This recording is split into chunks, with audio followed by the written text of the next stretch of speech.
Futebol sem fronteiras. Jogo jogado dentro do campo e fora dele. Bastidores, economia, política, turismo. O podcast do UOL para quem gosta de futebol internacional e tudo o que vai além de um simples grito de gol.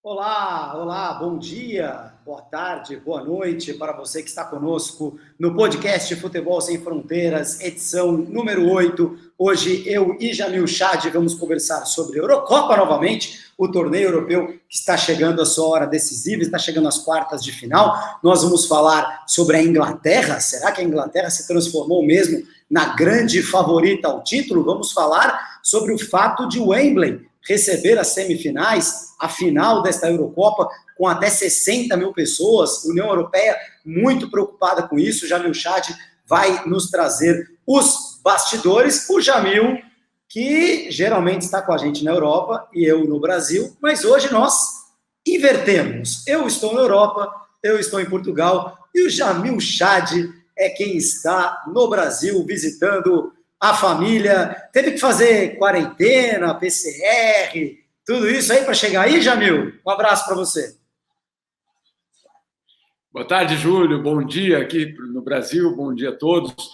Olha, na verdade, PCR, atestado da Anvisa, vacinação, enfim, várias restrições para entrar no Brasil. Achei interessante essa experiência ao contrário. Mas bem, vamos, longa história. Vamos ver a volta, né, Júlio? Vamos ver a volta para a Europa, como é que vai ser exatamente esse retorno. Mas, enfim, como você falou, a Eurocopa absolutamente sendo, de uma certa forma, fundamental nessa história da própria pandemia e tendo um papel até mesmo de espelho dessa reabertura da Europa, mas, como você disse, muita gente também preocupada que eventualmente isso saia do controle, isso possa gerar justamente uma nova onda de contágios. Já falamos sobre isso.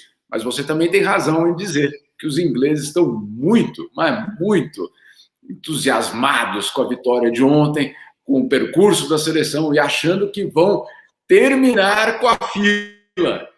Vamos ver se vão terminar com a fila mesmo, né? Tem uma tal de Itália pela frente aí que eu acho que eventualmente será uma candidata à final. O que você acha? Ou a Itália ou a Bélgica, né? Eu estava vendo aqui no site da UEFA, no momento em que gravamos o podcast Futebol Sem Fronteiras, que está na grade do canal UOL, todas as quintas-feiras, a partir das 3 da tarde, o podcast Futebol Sem Fronteiras é o podcast de futebol internacional do UOL. No site da UEFA, o site oficial da Euro, da Eurocopa, tem uma enquete aqui, né? Obviamente sem valor científico, mas né, nem estão dando muita bola para coisas de valor científico ultimamente, né, Jamil? Enfim. E aí, na enquete aqui da UEFA, a Inglaterra lidera com 31%, a Itália tem 27%, a Bélgica 23%. Obviamente, está todo mundo interpretando que quem passar do confronto Itália e Bélgica vai fazer a final contra a Inglaterra. Essa é a opinião geral. A Dinamarca, a Espanha e a Ucrânia estão com 5% das opiniões aqui. A República Tcheca e a Suíça, a tua Suíça, Jamil Chad, correm por fora com 2%. Mas antes da gente falar sobre público em Wembley e sobre esses confrontos de quarta de final, começam na sexta, eu quero, assim, o nosso ouvinte, né, quem acompanha o nosso podcast toda semana, tem o direito da retratação. Porque quando a gente vem aqui e fala, vai acontecer tal coisa, né, tal time vai ganhar e o time ganha, aí depois a gente vem aqui e fala, tá vendo, eu avisei e tal. Mas quando a gente erra, a gente precisa se retratar também. E o senhor Jamil Chad, antes de começar a gravação, eu estava ouvindo o nosso podcast número 7, na semana passada, e o senhor Jamil Chad acertou 3 dos 8 jogos das oitavas de final. 3 dos 8. Mas que absurdo. Acertou Dinamarca ganhando do País de Gales. Dinamarca. Acertou. Óbvio.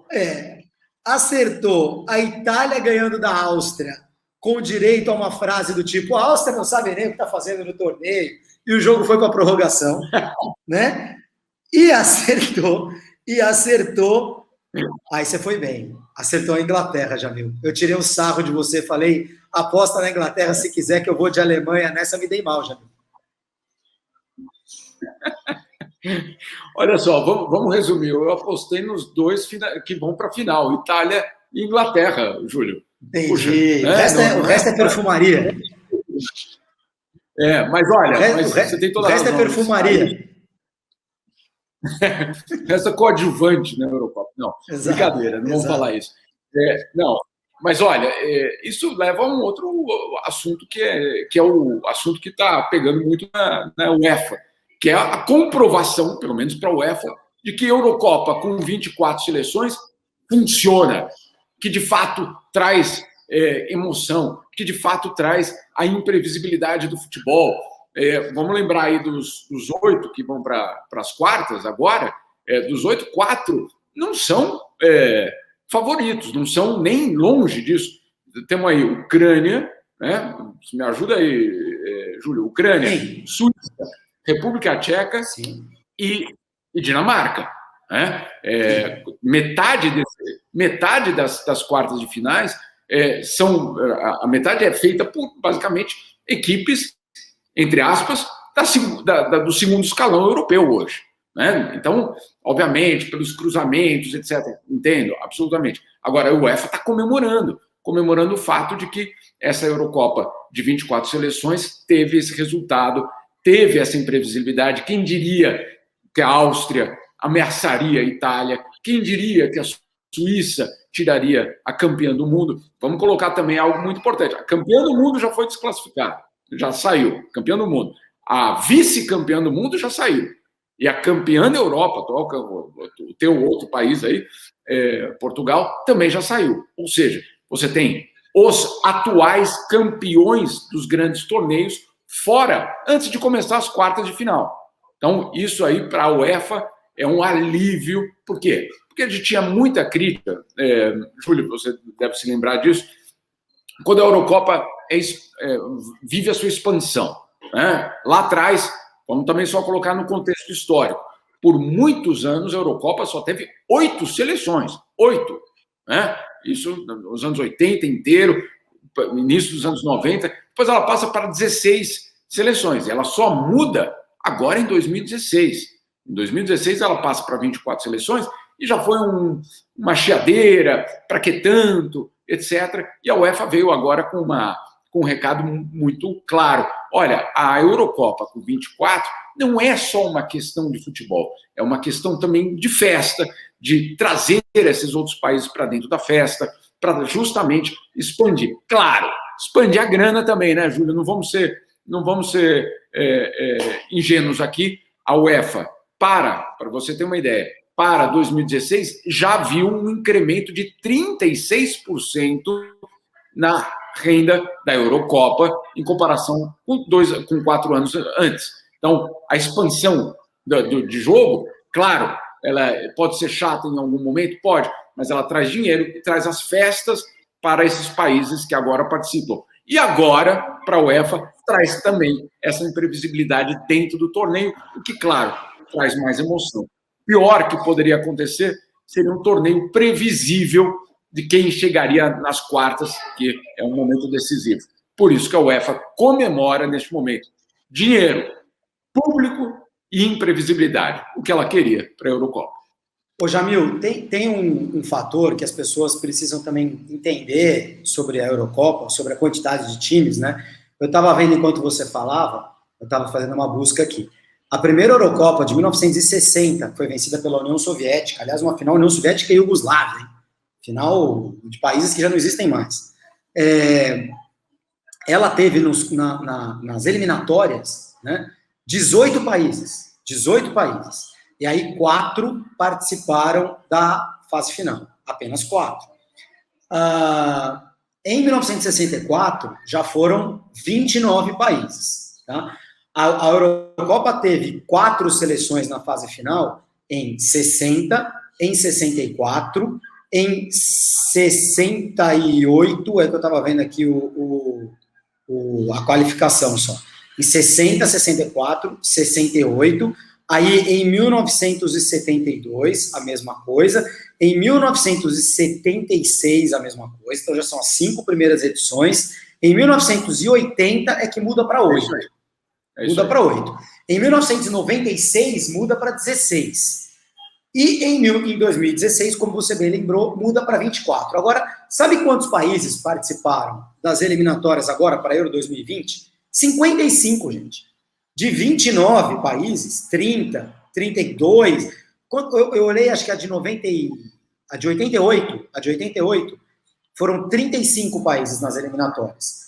E agora 55. O que aconteceu entre 88 e 2021? A União Soviética se transformou em 200 países, a Iugoslávia em outros, a Albânia, a Kosovo apareceu, enfim, vários países surgiram.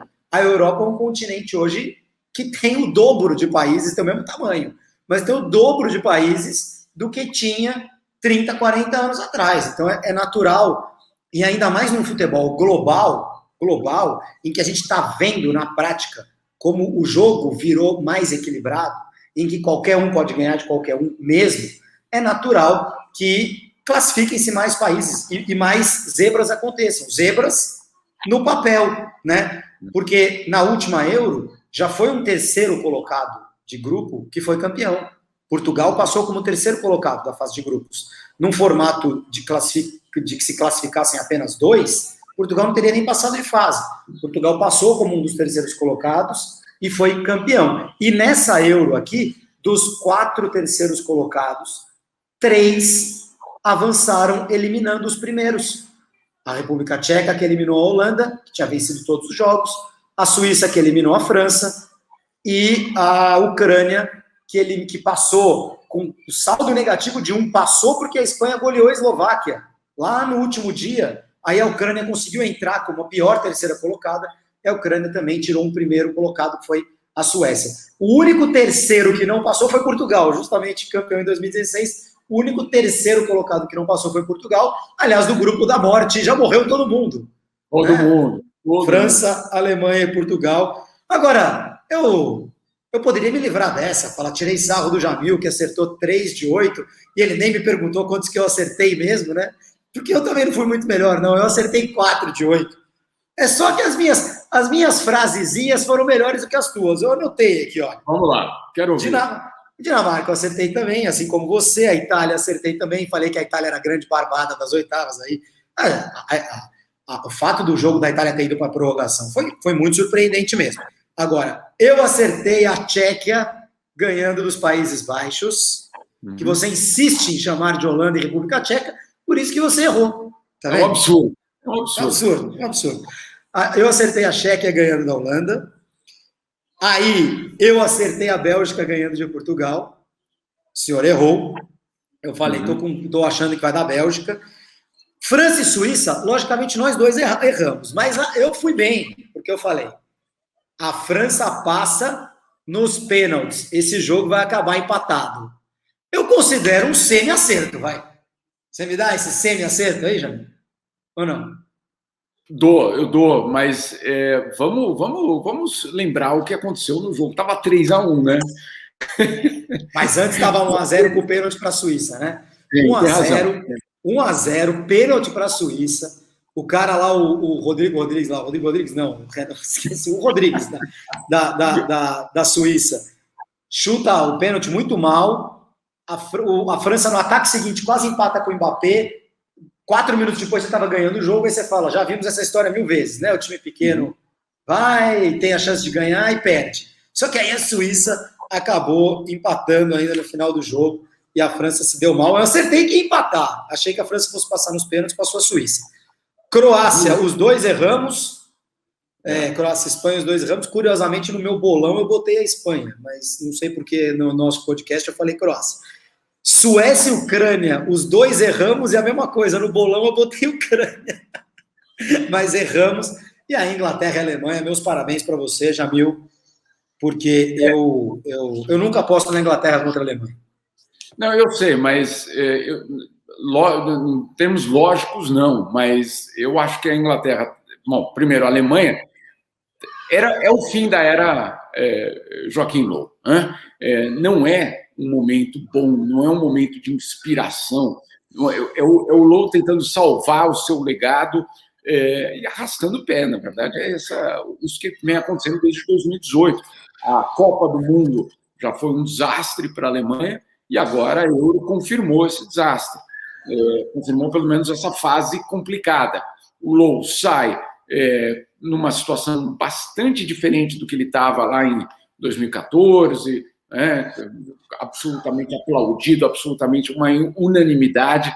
Ele sai, eu diria, numa situação muito longe do que ele desejava. Ele queria sair justamente com uma boa campanha na Eurocopa, para pelo menos tirar essa imagem da Copa do Mundo que ele teve, mas não aconteceu isso. Ô, Jamil, não sei se vocês acompanharam, perdão, Júlio, não sei se acompanharam as declarações finais dos jogadores, a zona mista, foi muito, eu diria, muito melancólico do fim do Low na seleção da Alemanha. Uma seleção, um período que absolutamente ele teve um papel fundamental, mas que termina com esse gosto azedo de talvez uma partida tarde demais. Talvez ficou um tempo excessivo no comando da seleção da Alemanha. Enfim. Ou talvez você está sendo benevolente, Jamil, porque, assim, depois da Euro, a Alemanha ganha a Copa. A construção do trabalho é muito legal, né? Vem lá da Copa de 2006, quando a Alemanha resgata a autoestima. Havia feito uma Copa do Mundo de 2002, chegou à final, etc. e tal, mas que a Euro de 2000 foi ridícula. Ali a Alemanha começa a reconstrução do seu futebol, programa de base, contrata lá a empresa belga para... Esse é um assunto para um podcast no futuro, mas revolucionou o futebol, e a Inglaterra tardiamente fez o mesmo e vai colher os frutos agora. Mas fez o mesmo. Demorou 10 anos, mas fez. A Alemanha começou isso no ano 2000, chegou na final da Copa de 2002, e eles mesmos sabiam que era um pouco acidental ali, meio que camisa, em função de como o torneio se desenhou, mas não era time para isso, e aí faz a renovação. Ninguém dava nada para a Alemanha na Copa de 2006, faz uma super Copa em casa, perde só na semifinal, na prorrogação para a Itália, e ali começa o trabalho do Joaquim Low, final da Eurocopa em 2008, semifinal da Copa em 2010, sempre tropeçando na Espanha, em 2012 novamente faz uma boa Eurocopa, e aí chega o ápice, que é o 7-1, que é o título mundial. Na Euro de 2016, quando a Alemanha passa da Itália nos pênaltis, perde da França na semifinal, você já via que não ia dar para mais. A Alemanha jogou fora 2 torneios, na minha opinião, mantendo o Joaquim Low para 2018, eliminada na primeira fase da Copa do Mundo, vamos nos lembrar, sem conseguir ganhar da Coreia, da Suécia, enfim. E agora com esse papelão aí na Eurocopa, papelão pela construção toda, né? Nunca jogou bem, ganhou um jogo de Portugal e tal, mas quase eliminada pela Hungria, eliminada pela Inglaterra, né? Quer dizer, dando aos ingleses esse prazer. Muito mal, realmente, esses 5 anos finais. Tomou de 6 da Espanha outro dia. Esse final de trabalho do Joaquim Low foi realmente muito deprimente. E, na minha opinião, uma seleção que está indo para o mesmo caminho é Portugal, que ganha a Eurocopa de 2016, e na Copa de 2018 já dava para ver que o Fernando Santos não era o técnico para essa nova geração de Portugal. Ganhou a Liga das Nações, etc. e tal, mas uma péssima Eurocopa de Portugal, e vai ser uma péssima Copa do Mundo de Portugal ano que vem também, mantendo esse treinador. Me parece, Jamil, eu não estou aqui, eu sempre falei isso, tá? Vou respeitar dirigentes de clube, de federação, que mandarem técnicos embora na alta, ganhando, porque vem que ganhou, mas até aqui chegamos, não vai ganhar de novo. Porque é muito fácil ser dirigente de futebol, ser chefe, ser dono. Quando está indo bem, mantém, quando está indo mal, tira. Aí é fácil, aí você não precisa fazer leitura nenhuma. É só você ir atrás do resultado, certo?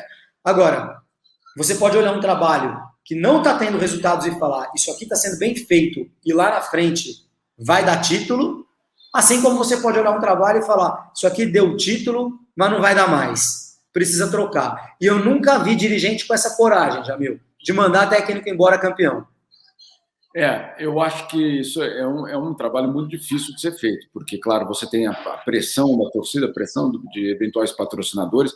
A Espanha fez isso com o Del Bosque, né, que acabou surpreendendo com essa decisão, até foi muito criticada. Não, mas só depois da Copa, de 14.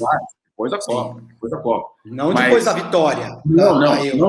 Não imediatamente, mas não esperou outros 10 anos para acabar com... No primeiro torneio ruim, mandou embora. Eu acho que tá certo.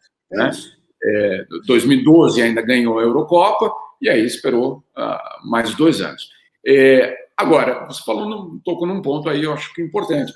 Essa Eurocopa é vamos dizer assim, a antessala da Copa do Mundo já. Né? A Copa do Mundo não vai acontecer daqui a 2 anos. Ela acontece daqui a 1 ano e 3 meses. Isso. Então, estamos muito próximos da Copa do Mundo. A Copa América também. É a antessala, tudo isso que a gente está vendo é a antessala da Copa do Mundo. Pode ter grandes transformações em times? Pode. Agora, as bases estão aí. O que a gente está vendo são as bases. Os jogadores vão ser os mesmos, Jamil. Os jogadores vão ser os mesmos. Exato. Então, eu não vejo como a gente não olhar para essa Eurocopa e olhar para a Copa América como sendo torneios que não têm nenhuma relação com o futuro próximo aí dessas seleções e das disputas que podem surgir. Então, sim, na minha opinião, a Inglaterra vai, principalmente depois dessa vitória contra a Alemanha, eventualmente passar para uma semifinal, etc., vai com outro ânimo de volta para a Copa do Mundo. A Itália, depois de ficar de fora, vai com um novo ânimo para a Copa do Mundo. Né? Então, você tem de uma certa forma, esses preliminares do que vai ser a Copa do Mundo. Claro que a gente sabe que em um ano um time pode passar por uma outra fase, etc., mas eu acho que o que a gente está vendo aí é fundamental para a gente começar a pensar na Copa do Mundo 2022. Agora, também tem um outro aspecto, Juliano, que você acompanhar, mas você vê seleções europeias com um futebol, de uma certa forma, bastante ousado. Né? E você compara, em muitos casos, com a Copa América, e você vê uma situação bastante diferente no que se refere aí ofensiva, a própria montagem dos times. Eu não sei se nós estamos vendo um distanciamento ainda maior entre as seleções da Copa América e as seleções da Europa. Você fala, grande barbada a Itália, provavelmente. Eu acho que, sinceramente, aquele jogo contra a Áustria não refletiu o que a Itália veio jogando na primeira fase. Agora, minha pergunta é, quais das seleções da Copa América poderiam entrar nessa fase e realmente ameaçar? Não sei se seriam muitas. Aí eu vou discordar do meu amigo. Mas eu entendo essa leitura. E muita gente está fazendo essa leitura, grande parte das pessoas está fazendo essa leitura. Mas eu acho as seleções sul-americanas muito competitivas. Muito competitivas. É que a gente olha para a Copa América e fala, de 5 passam 4. É lógico que você vai ter uma primeira fase inteira que vai ser uma porcaria, entendeu? É lógico, óbvio que vai ser uma porcaria. Só que agora, a partir de sexta-feira, começa o mata-mata também. Aí você já tem um Brasil e Chile, um Uruguai e Colômbia, aí na semifinal talvez um Argentina e Uruguai, um Brasil e Paraguai, assim, eu sei lá, eu acho que na hora H as seleções sul-americanas, Brasil nem se fala, Argentina, Uruguai, Chile, Colômbia, o próprio... Não, essa sim. As seleções europeias tem jogo, sabe? Tem jogo.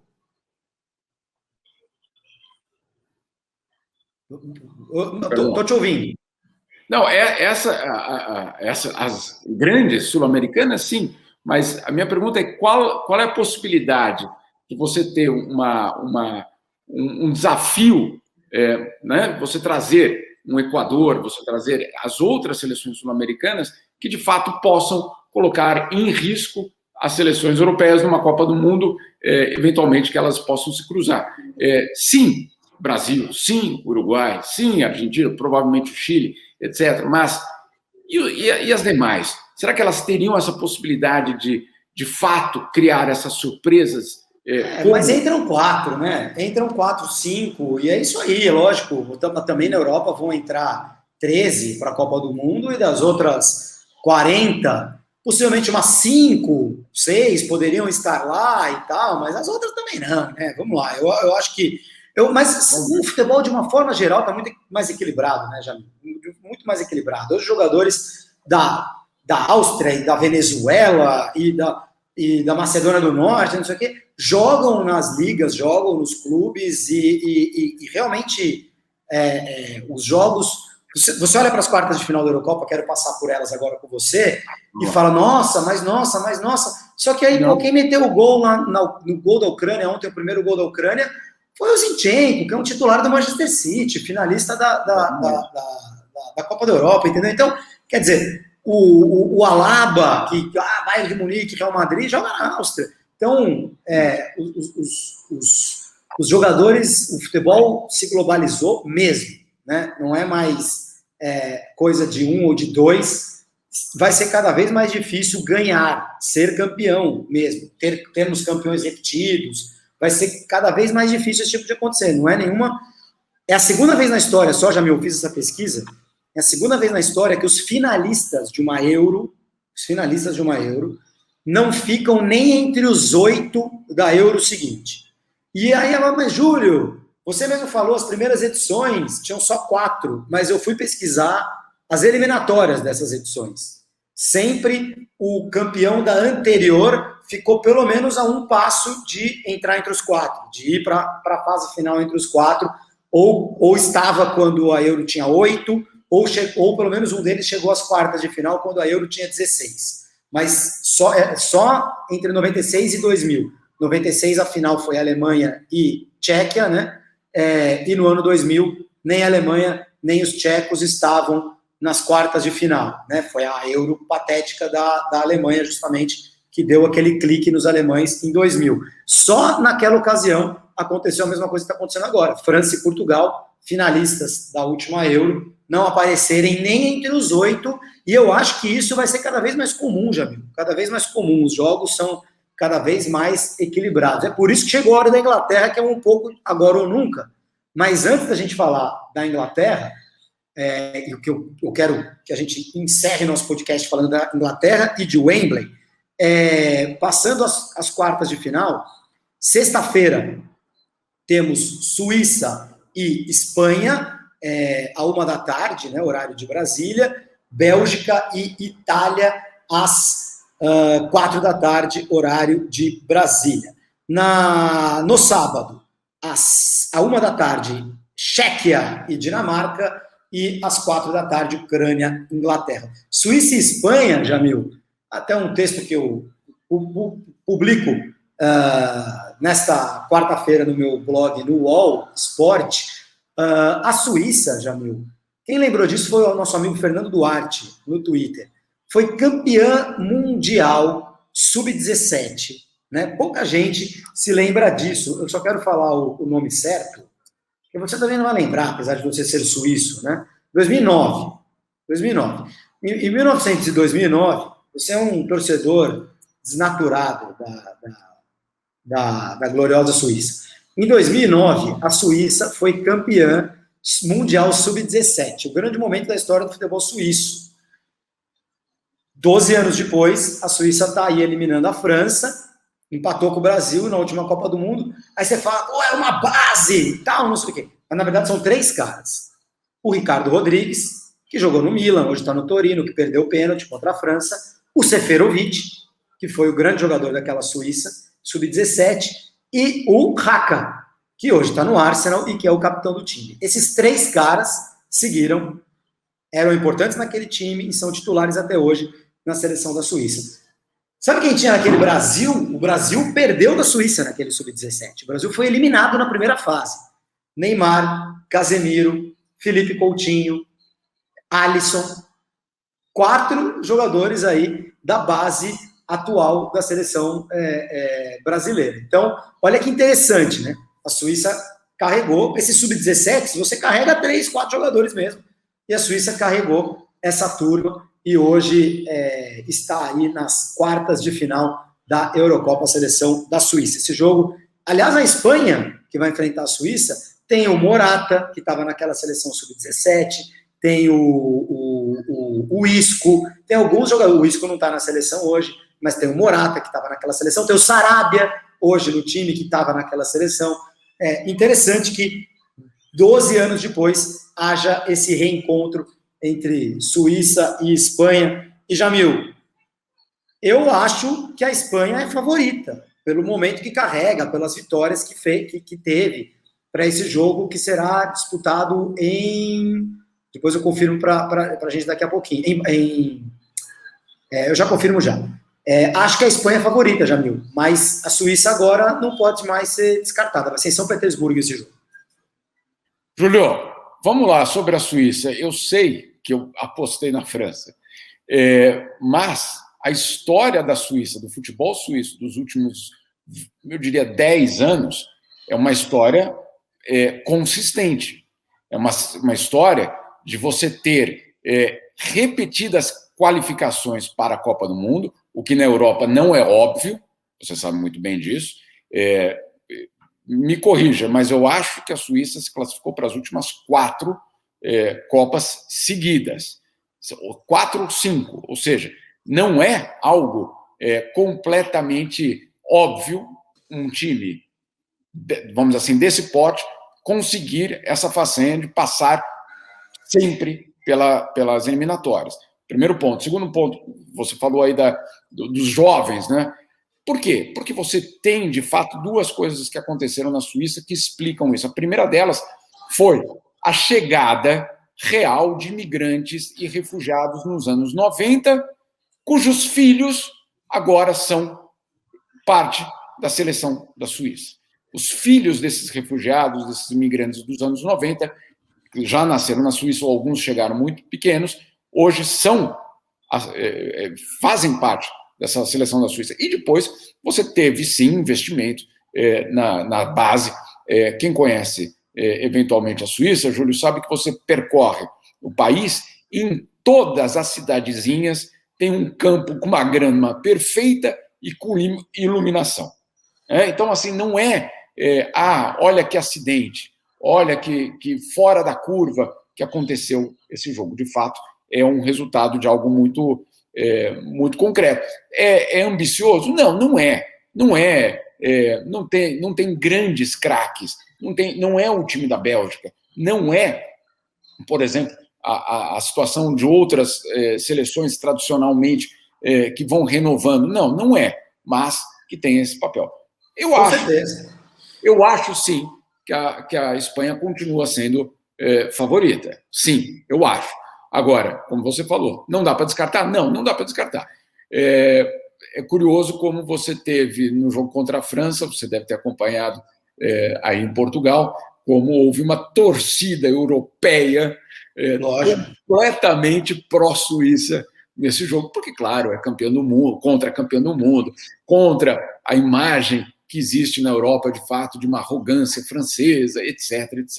Então, nenhuma dúvida disso de que houve uma grande torcida suíça durante esse jogo. Mas ninguém gosta muito da França, né, Jamil? Vamos combinar, vai. Vamos falar o português, claro. Ninguém gosta muito da França. E no futebol também não. Aliás, o Mbappé, um grande fracasso dessa Eurocopa, né? 0 gols, 1 assistência, perdeu 2 gols contra a Suíça, que não costuma perder, um deles já na prorrogação, e aí perdeu o pênalti. O Mbappé, na minha opinião, o grande mico dessa Eurocopa é o Mbappé. A Suíça, só para completar a informação para a gente ir para o próximo jogo, 4 Copas seguidas, se for para a do Catar vai ser a 5ª, entre 1960, disputou várias das primeiras Copas, né, ali nos anos 30, nos anos 50, mas aí entre 1966 e 2006, por um período de 40 anos, a Suíça tinha jogado uma Copa só, de 94, nos Estados Unidos.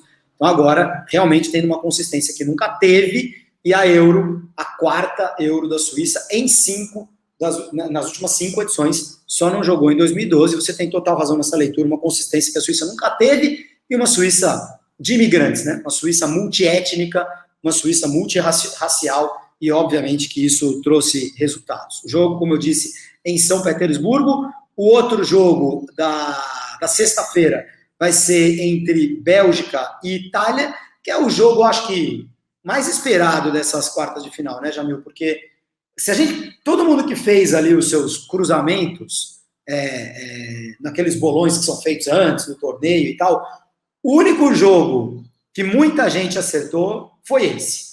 Porque você podia acertar a Inglaterra, mas dificilmente acertava a Ucrânia, você podia acertar a Espanha, dificilmente acertaria a Suíça, mas Bélgica e Itália, desde o começo do torneio, eu lembro que meses atrás, quando eu estava planejando vir para a Europa, eu olhei e falei, olha, esse jogo pode acontecer em Munique, Bélgica e Itália, se fossem primeiros nos seus grupos, como foram e tal. É o jogo mais esperado dessas quartas de final, né, Jamil? E quem sair daí vai sair muito forte.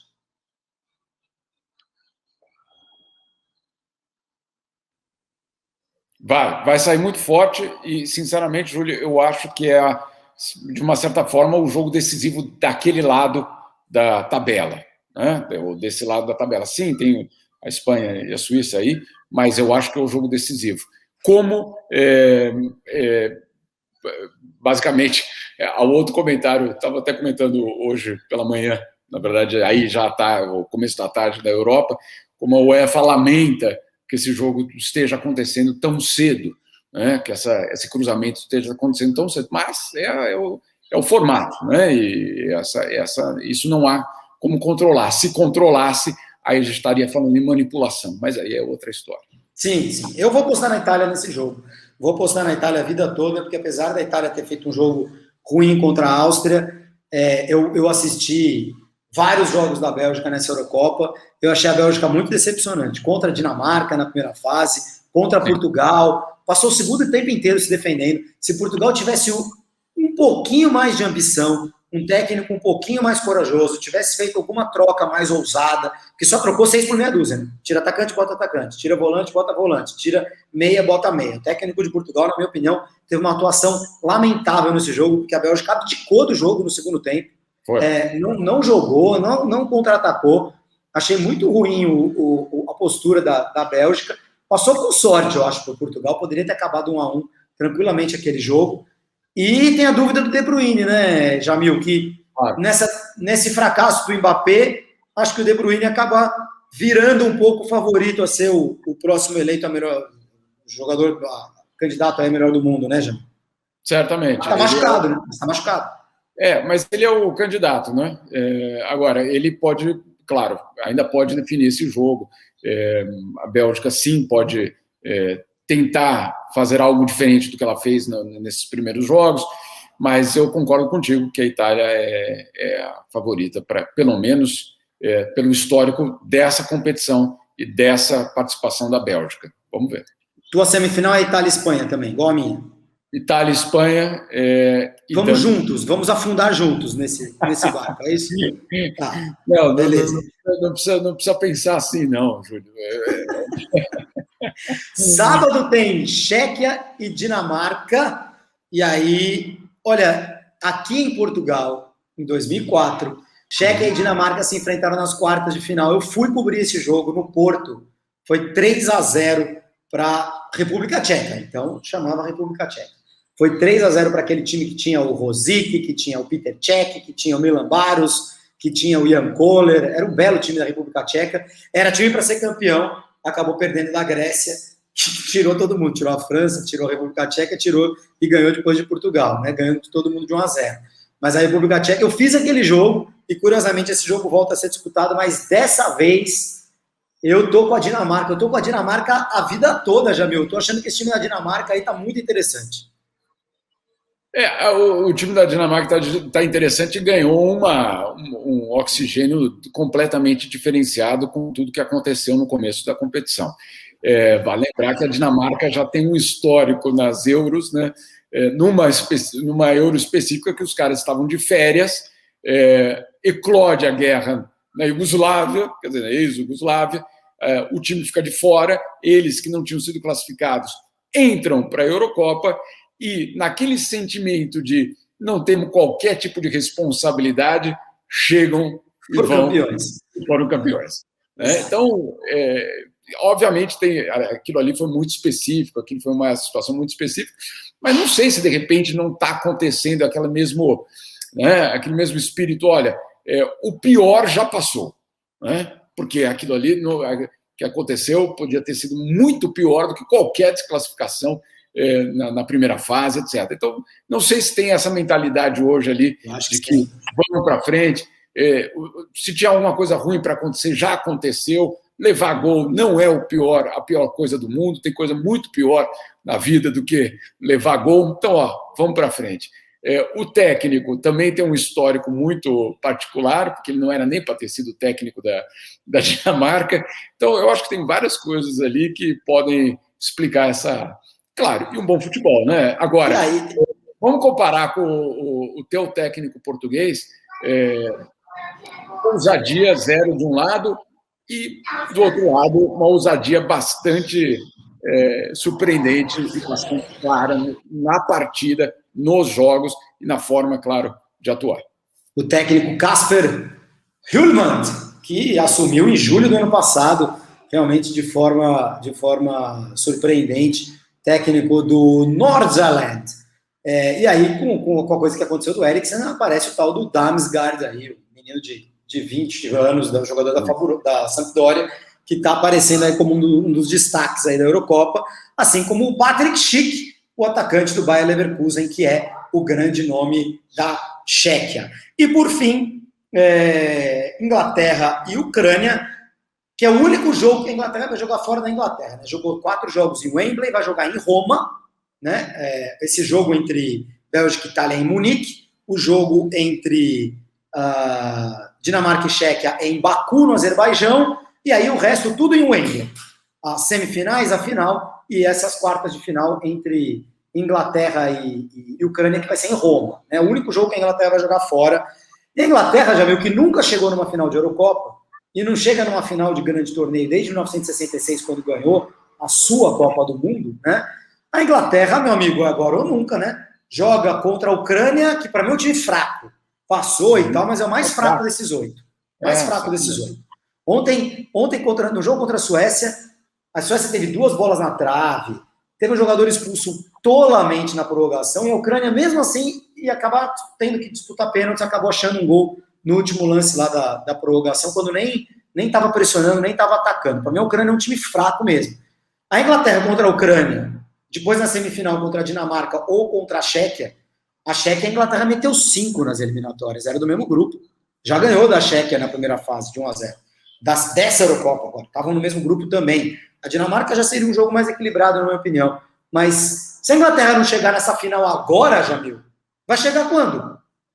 Essa pergunta que os próprios ingleses estão fazendo, inclusive porque, claro, a Eurocopa acontece no continente europeu, mas a gente sabe muito bem que ela tem um perfil inglês. Isso foi feito de uma forma muito deliberada. A UEFA, naquele momento, era o Platini, inclusive, deu, de fato, uma Eurocopa para a Inglaterra com, vamos dizer assim, jogos disfarçada. Com jogos espalhados pelo continente. Essa era a intenção. Claro, deu filé sem dar o abacaxi. Sem o abacaxi, exatamente, sem os custos. E naquela época, a história era a seguinte, eu lembro o Infantino conversando com a gente, que Infantino era o secretário-geral da UEFA naquele momento, dizendo, olha, isso na verdade é para dividir custos, para que um país não tenha tanto custo com um torneio. Não é só a festa da Euro, etc., pelo continente, é para, de uma certa forma, diluir os custos. Agora, o que muitos estão se queixando hoje é que os custos foram diluídos, mas os benefícios estão sendo concentrados para na Inglaterra. Alguns. Exatamente. Então, isso teve a ver com a Inglaterra ter perdido o bid da Copa do Mundo de 2018 para a Rússia daquele jeito, né? Sim, absolutamente. Aquilo ali aconteceu, foi menos de 2 anos depois que essa decisão foi tomada. Copa do Mundo em dezembro de 2010 e essa decisão em 2012, logo no comecinho. Então, você tem ainda essa repercussão, os ingleses absolutamente mordidos com a cartolagem do futebol. Então, você tem essa decisão, que é uma decisão que favorece. Agora, essa decisão, ela de uma certa forma, é positiva, porque, claro, os ingleses estão dizendo vamos ter estádios com 60 mil pessoas, inclusive na semifinal final. O que nós vimos ontem parecia cenas de um outro mundo, né? Quer dizer, e graças a Deus. Agora, você tem também, ao mesmo tempo, Júlio, a União Europeia, não a UEFA, não a OMS, a União Europeia extremamente preocupada com essas semifinais em Londres. Por quê? Porque você tem... Vamos imaginar que a Inglaterra vá para a semifinal. Mesmo assim, você tem de 4, 3 vindos do continente, né? Então, você vai ter viagem, você vai ter a viagem dos torcedores. E aí, vamos colocar na perspectiva da pandemia, você tem o variante Delta, que é originalmente encontrado na Índia, ganhando terreno na Europa de uma forma muito clara. E a grande preocupação da União Europeia é de que essa variante indiana, Delta, no Reino Unido, seja importada de volta para a Europa diante desse fluxo de torcedores. Então, isso aí preocupa ainda muito a União Europeia. Vamos ver como é que o estudo vai ser colocado na organização. Eu entrei aqui no site da UEFA e tem aqui: Tickets on sale for remaining Wembley UEFA Euro 2020 Games. Tickets are on sale. Os tickets estão à venda para as 2 semifinais, na terça e quarta da semana que vem. Nossa próxima edição do podcast Futebol Sem Fronteiras vai ser toda em função da final, né? Da final da Eurocopa, que vai ser disputada no domingo, 11 de julho. Mas está escrito assim, Jamil: To buy tickets, you will need to live in the common travel area, United Kingdom, Ireland, Isle of Man, Guernsey and Jersey. Para comprar tickets, você precisa viver na área comum de viagens, Reino Unido, Irlanda, e aí onde o Jamil tem todas as suas riquezas, né? Na Ilha de Man, em Guernsey e Jersey, que são as ilhas ali onde ficam os bancos, onde ficam as maravilhas desse mundo financeiro, né? Que ninguém paga imposto, etc. e tal. Quer dizer, aí eu tentei entrar aqui para comprar ticket, para ver se eu chegava no último passo, e não consegui, de fato. Não sei se o bicho entendeu que eu não estava na Inglaterra tentando comprar ticket. Será que eles vão abrir para 60 mil pessoas, mas não vão deixar pessoas da Itália, da Bélgica, da Dinamarca irem à Inglaterra para essas finais? Quer dizer, só vai italiano, belga, dinamarquês, ucraniano, se morar lá e tiver e comprar ingresso lá. Essa está sendo a discussão no momento, porque a regra seria essa, Júlio. A regra é essa. Agora, o que as federações nacionais estão dizendo é que, olha, queremos os nossos torcedores nesses estádios. O problema é que aí você tem uma confluência de pressões. Você tem a pressão da União Europeia dizendo não queremos torcedor europeu cruzando o canal, né? Esse é o primeiro ponto, e não queremos simplesmente essa volta sem quarentena, sem teste, sem nada. Então, essa é a grande discussão no momento. Eu acho que vai ter na verdade, vai ter agora, ainda nessa semana, uma decisão nesse sentido, na esperança de controlar. Por quê? E eu insisto, Júlio, porque essa não é uma questão apenas da quantidade de gente dentro do estádio. É tudo, o percurso, a viagem, não é só, mas tinha uma cadeira entre cada pessoa. Sim, mas e como é que eles chegaram lá?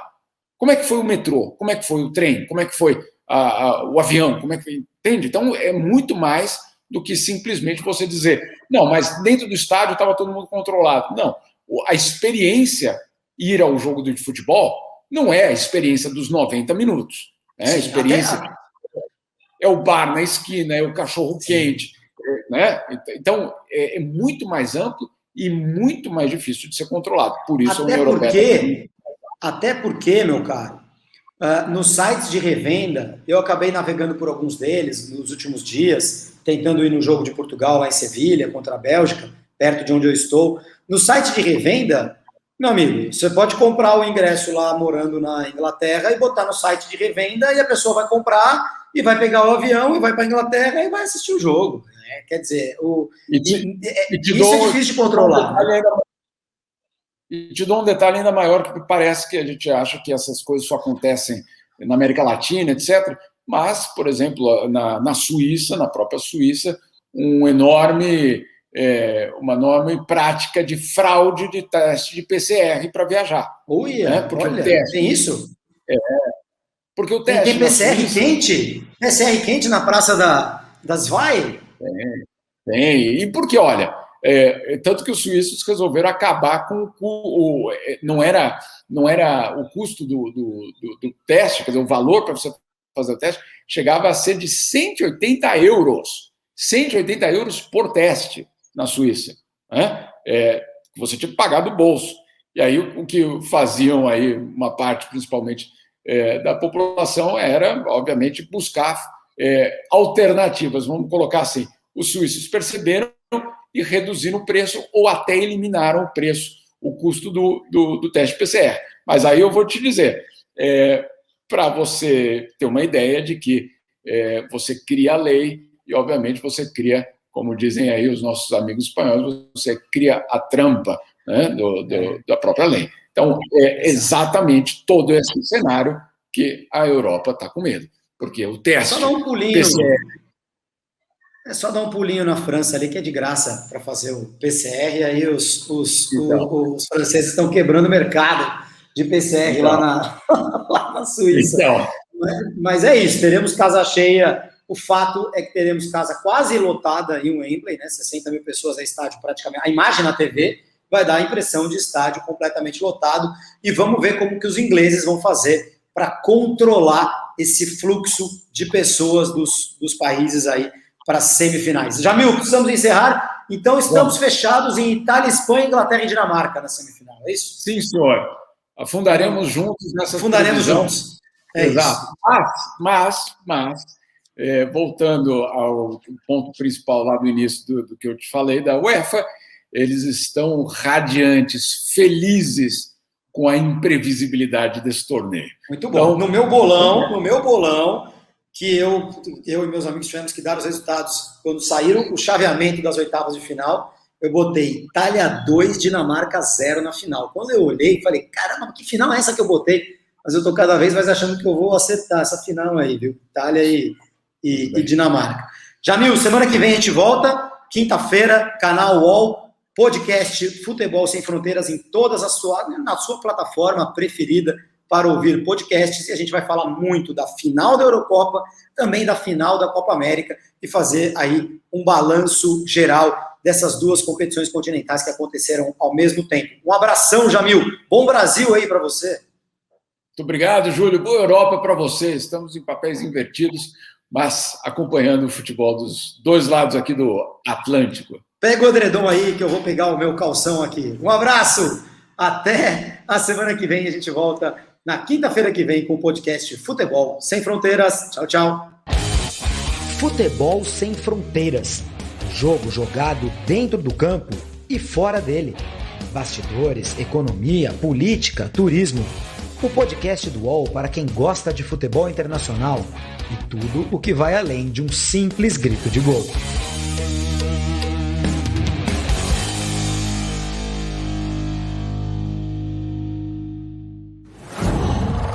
UOL.